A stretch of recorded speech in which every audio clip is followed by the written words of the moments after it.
በትላንትናው ዕለት አገር አማን ብለው የዘንድሮውን የ2018 የጥምቀት በዓል ሊያከብሩ ጥር 10 ቀን 2018 ዓ.ም በሸገር ከተማ ኮየ ፈጬ ክፍለ ከተማ በሚገኘው የደብረ ፀሐይ መድኃኔዓለም ቤተ ክርስቲያን አገልጋዮችና ምዕመናን ላይ እጅጉን ልብ የሚሰብር አደጋ ተከስቷል።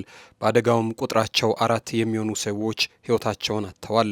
ምንድን ነበር የተፈጠረው ነገር? ከዚህም ጋር ተያይዞ የኢትዮጵያ ኦርቶዶክስ ተዋሕዶ ቤተ ክርስቲያን መንበረ ፓትርያርክ ጠቅላይ ጽሕፈት ቤት ዋና ስራ አስኪያጅ የደቡብ ምዕራብ ሸዋ ዞን አህጉረ ስብከት ሊቀ ጳጳስ የሆኑት አባ ሳዊሮስም የሐዘን መግለጫቸውን አስተላልፈዋል። ምን ነበር የተፈጠረው ጉዳይ?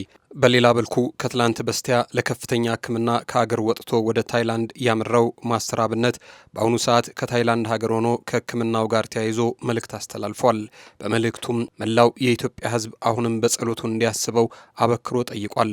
ከማስተር አብነት ጋር ተያይዞ ያለው መረጃ ምንድን ነው? እስከ ፕሮግራማችን ፍጻሜ ድረስ አብራችሁን ከቆያችሁ የምትሰሙት መረጃችን ይሆናል። ሰላም ጤና ይስጥልን። የተወደዳችሁና የተከበራችሁ የጊዜ ሚዲያ ቤተሰቦች እንዴት አላችሁ? በያላችሁበት ዓለም በያላችሁበት የሰዓት አቆጣጠር ሁሉ ሰላም ውላችሁ ሰላም እንድትገቡ መሻታችን ነው።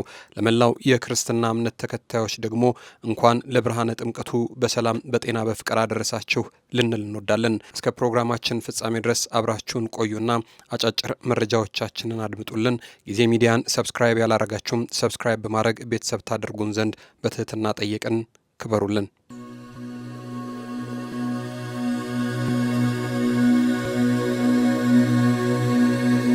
ወደ ቀዳሚው መረጃችን ስናልፍ ከትላንት በስቲያ ለከፍተኛ ሕክምና ከሀገር የወጣውና በብዙ የበጎ አድራጎት ስራዎቹ ላይ የሚታወቀው ብዙዎች ስለሱ የሚጨነቁለት የሚጠበቡለት ማስተር አብነት ከበደ ለከፍተኛ ሕክምና ከሄደበት ከታይላንድ ሀገር ሆኖ በዚህ ሰዓት ያስተላለፈው መረጃ አለ። በታይላንድ በሕክምና ላይ የሚገኘው ማስተር አብነት ከበደ ወደ ቀዶ ጥገና ክፍል ከመግባቱ በፊት ነው እንዲህ ሲል መልእክት ያስተላልፈው። ሁላችሁም በጸሎት አስቡኝ ሲል ተናግሯል። ታዋቂውና በብዙዎች ዘንድ የሚወደደው ማስተር አብነት ከበደ ለረጅም ጊዜ ሲከታተለው የነበረውን የሕክምና ሂደት ለማጠናቀቅ በአሁኑ ሰዓት ወደ ቀዶ ጥገና ወይም ወደ ሰርጀሪ ክፍል መግባቱን አስታውቋል። ማስተር አብነት ወደ ሕክምና ክፍሉ ከመግባቱ በፊትም ለኢትዮጵያውያን በሙሉ ባስተላለፈው መልእክት በሁሉም መልካም ነገር ከጎን የቆማችሁ ለደገፋችሁኝ ኢትዮጵያውያንና ለታላቅ የደግነት ልብ ባለቤቶች በሙሉም ምስጋናዬ ከልብ ነው። የጭንቅ ቀን ወዳጆቼ ሁላችሁም ከሕክምናዬ በሰላም እንደተመለስኩ በታላቅ ምስጋና እንደምንገናኝ እምነቴ ሙሉ ነው በማለት ልባዊ ምስጋናውን አቅርቧል።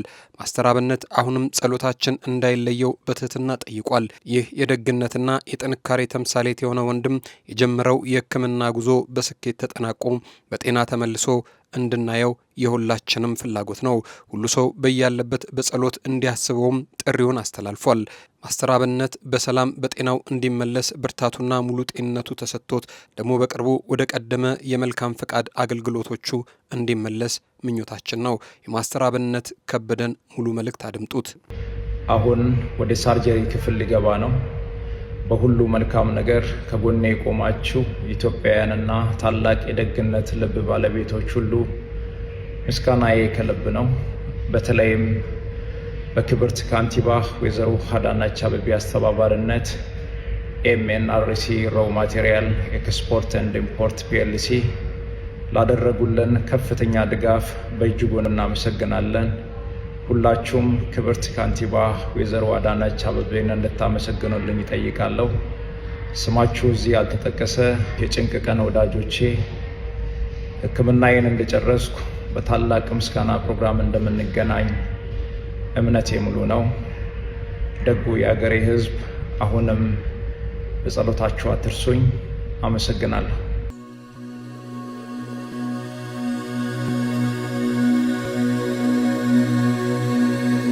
ወደ ሌላኛውና ሁለተኛው ዳረግነው መረጃችን ስናልፍ ደግሞ በኮየ ፈጬ ስለደረሰው አሳዛኝ አደጋ ልነግራችሁ ወደናል።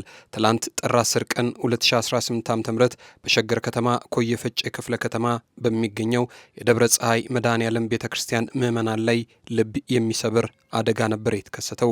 የቤተ ክርስቲያኑ ምዕመናን ታቦተ ሕጉን አጅበው ወደ ባህረ ጥምቀቱ በማቅናት ላይ ያሉ በሚጓዙበት ሰረገላና በኤሌክትሪክ መስመር መካከል በተፈጠረ ንክኪ የ4 ሰዎች በአሳዛኝ ሁኔታ ወዲያውኑ ሕይወታቸው ሊያልፍ ችሏል። በበዓሉ መክፈቻ ላይም የተሰማው ይህ ዜና መላውን የኦርቶዶክስ ተዋሕዶ አማንያንና የአካባቢውን ነዋሪ በታላቅ ሐዘን ውስጥ የከተተ ነበር። አገር ሰላም ብለው ዓመት ከዓመት ያድርሰን ብለው አምና ለዘንድሮ በሰላም እንዲያደርሳቸው የተመኙት እነዚህ ሰዎች ዛሬ ግን በሕይወት የሉም።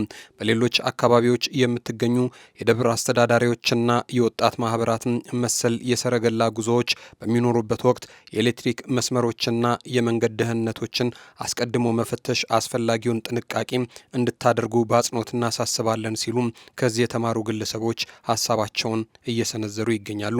ከዚህም ጋር ተያይዞም የኢትዮጵያ ኦርቶዶክስ ተዋሕዶ ቤተክርስቲያን መንበረ ፓትርያርክ ጠቅላይ ጽሕፈት ቤት ዋና ስራ አስኪያጅና የደቡብ ምዕራብ ሸዋ ከተማ አህጉረ ስብከት ሊቀ ጳጳስ የሆኑት አባ ሳዊሮስም ከዚህ ጉዳይ ጋር ተያይዞ የሐዘን መግለጫቸውን አስተላልፈዋል። በመግለጫቸውም እንዲህ አሉ።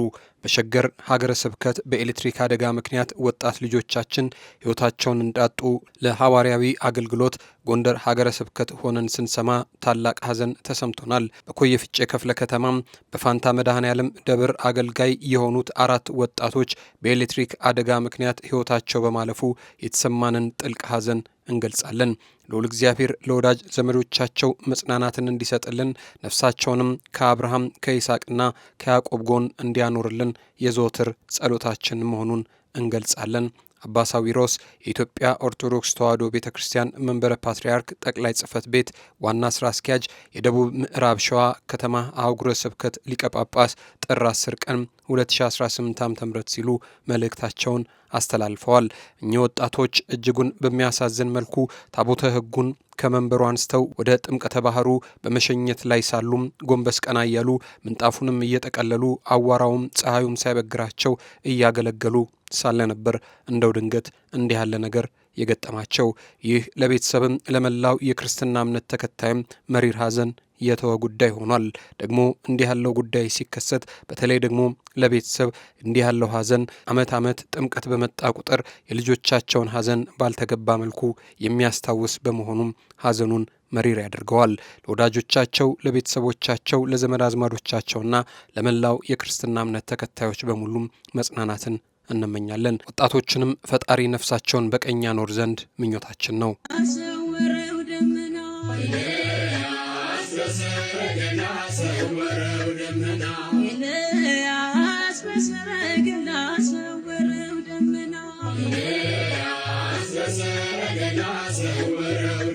የተወደዳችሁና የተከበራችሁ የጊዜ ሚዲያ ቤተሰቦች ለሰዓቱ የነበረን አጭር መረጃ ይህን ይመስላል። እስከ መሰናዷችን ፍጻሜ ድረስ አብራችሁን ስለቆያችሁ ክብሩልን፣ ክብር ይስጥልን። አሁንም ጊዜ ሚዲያን ሼር፣ ላይክ፣ ሰብስክራይብ፣ ኮሜንት በማድረግ ቤተሰብ ታደርጉን ዘንድ ከወዲሁ በትህትና ጠየቅን። እናመሰግናለን።